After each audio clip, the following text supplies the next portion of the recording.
ତୁମେ କେବେ ଏକା ଥିବା ବେଳେ କାନ୍ଦିଛ କି? ଏମିତି କାନ୍ଦିଛ ଯେଉଁଠାରେ ତୁମ ଲୁହ କେହି ଦେଖି ନାହାନ୍ତି? ତୁମେ କେବେ ତକିଆରେ ମୁହଁ ଲୁଚାଇ କାନ୍ଦିଛ କି? ଆଉ ମନେ ମନେ କେବେ କହିଛ କି ମୁଁ ବହୁତ ଦୁର୍ବଳ ବୋଲି? ଯଦି ତୁମ ସହ ଏମିତି ହେଇଛି ତେବେ ଆଜିର ଏହି ଭିଡ଼ିଓ ଶେଷ ପର୍ଯ୍ୟନ୍ତ ନିଶ୍ଚୟ ଶୁଣନ୍ତୁ, କାରଣ ଆଜି ମୁଁ ତୁମକୁ ଏମିତି ଗୋଟେ ପ୍ରକୃତ କଥା କହିବି ଯାହା ଶୁଣିବା ପରେ ତୁମେ ଆଉ କେବେ ନିଜର ଲୁହକୁ ଦୁର୍ବଳତା ଭାବିବ ନାହିଁ। କାନ୍ଦିବା ଦୁର୍ବଳତା ନୁହେଁ, ଏହା ଭାଙ୍ଗି ଯାଇଥିବା ହୃଦୟର ଭାଷା।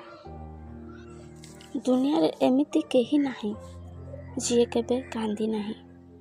କେହି ନିଜ ଲୋକଙ୍କୁ ହରାଇ କାନ୍ଦେ, କେହି ବିଶ୍ୱାସଘାତ ପାଇଁ କାନ୍ଦେ, କେହି ନିଜର ସ୍ୱପ୍ନ ଭାଙ୍ଗିଯିବାର ଦୁଃଖରେ କାନ୍ଦେ, ଆଉ କେହି କେବଳ ଏତିକି ପାଇଁ କାନ୍ଦେ କାରଣ ତାର କଷ୍ଟକୁ ବୁଝିବାକୁ କେହି ନାହାନ୍ତି। ଆଜିକା ଡେଟ୍ରେ ଲୋକ କୁହନ୍ତି କାନ୍ଦନି, ତୁମେ ଦୁର୍ବଳ ହେଇଯିବ।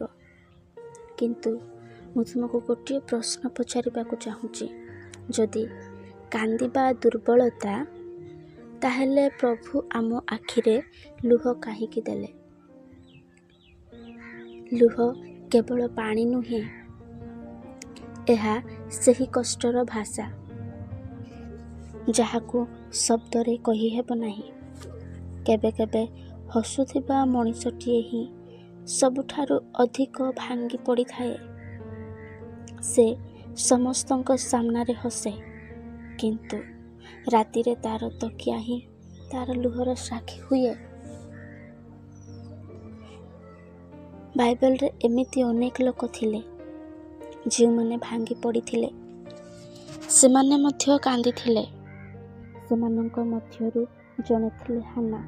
ହାନା ବର୍ଷ ବର୍ଷ ଧରି ଏମିତି ଏକ କଷ୍ଟ ଭିତରେ ବଞ୍ଚୁଥିଲେ ଯେ ଯାହାକୁ କେହି ବି ବୁଝୁନଥିଲେ।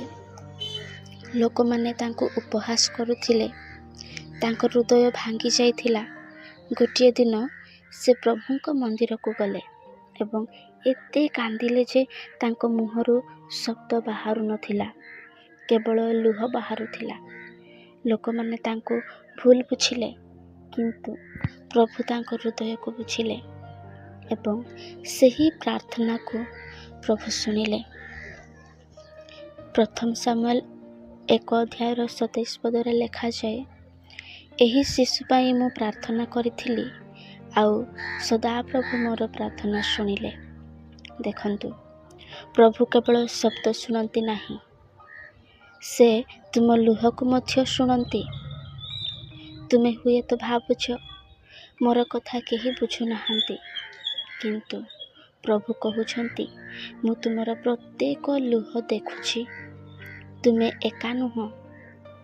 ସେଥିପାଇଁ କାନ୍ଦିବାକୁ ଲଜ୍ଜା କରନ୍ତୁ ନାହିଁ, କିନ୍ତୁ ନିଜର ଲୁହକୁ ପ୍ରଭୁଙ୍କ ପାଖରେ ପ୍ରାର୍ଥନାରେ ପରିଣତ କର, କାରଣ ଯେଉଁଠାରେ ତୁମର ଶକ୍ତି ଶେଷ ହୁଏ ସେଠାରୁ ପ୍ରଭୁଙ୍କ କାର୍ଯ୍ୟ ଆରମ୍ଭ ହୁଏ। ବନ୍ଧୁ, ଗୋଟିଏ କଥା ସବୁବେଳେ ମନେ ରଖ, କାନ୍ଦିବା ଦୁର୍ବଳ କରେନି, ବରଂ ତୁମ ହୃଦୟରେ ଜମିଥିବା କଷ୍ଟକୁ ବାହାର କରିଦିଏ। କେବେ କେବେ ପ୍ରଭୁ ତୁମର ଲୁହକୁ ଅନୁମତି ଦିଅନ୍ତି, କାରଣ ସେ ତୁମର ହୃଦୟକୁ ନୂଆ କରି ଗଢ଼ିବାକୁ ଚାହାନ୍ତି। ଭାବି ଦେଖ, ବର୍ଷା ନହେଲେ ଗଛ ସବୁଜ ହୁଏ କି? ସେହିପରି କଷ୍ଟ ନ ଆସିଲେ ମଣିଷର ବିଶ୍ୱାସ ମଧ୍ୟ ଶକ୍ତିଶାଳୀ ହୁଏ ନାହିଁ। ଆଜି ତୁମେ ହୁଏତ କାନ୍ଦୁଛ, କିନ୍ତୁ ଏହି ଲୁହ ସବୁଦିନ ପାଇଁ ନୁହେଁ। ଆଜିର ରାତି ଯେତେ ଅନ୍ଧାର ହେଉନା କାହିଁକି, ଆସନ୍ତାକାଲିର ସୂର୍ଯ୍ୟ ଉଠିବା ନିଶ୍ଚିତ। ସେଥିପାଇଁ ନିଜକୁ ଦୋଷ ଦିଅନି, ନିଜ ଲୁହକୁ ଲୁଚାଇବାକୁ ଚେଷ୍ଟା କରନି, ବରଂ ସେହି ଲୁହକୁ ପ୍ରଭୁଙ୍କ ପାଦ ତଳେ ରଖିଦିଅ, କାରଣ ଯିଏ ତୁମର ଭାଙ୍ଗି ଯାଇଥିବା ହୃଦୟକୁ ଦେଖୁଛନ୍ତି ସେହି ପ୍ରଭୁ ହିଁ ତାହାକୁ ପୁଣି ଯୋଡ଼ିଦେବେ। ଯଦି ଆଜି ତୁମ ଆଖିରେ ଲୁହ ଅଛି, ତେବେ ମନେ ରଖ, ସେହି ଲୁହକୁ ପ୍ରଭୁ କେବେ ବ୍ୟର୍ଥ ଯିବାକୁ ଦେବେ ନାହିଁ। ହୁଏତ ଆଜି କେହି ତୁମ କଷ୍ଟକୁ ବୁଝୁନାହାନ୍ତି, ହୁଏତ ତୁମେ ଏକା ଅନୁଭବ କରୁଛ, କିନ୍ତୁ ତୁମେ କେବେ ଏକା ନୁହଁ।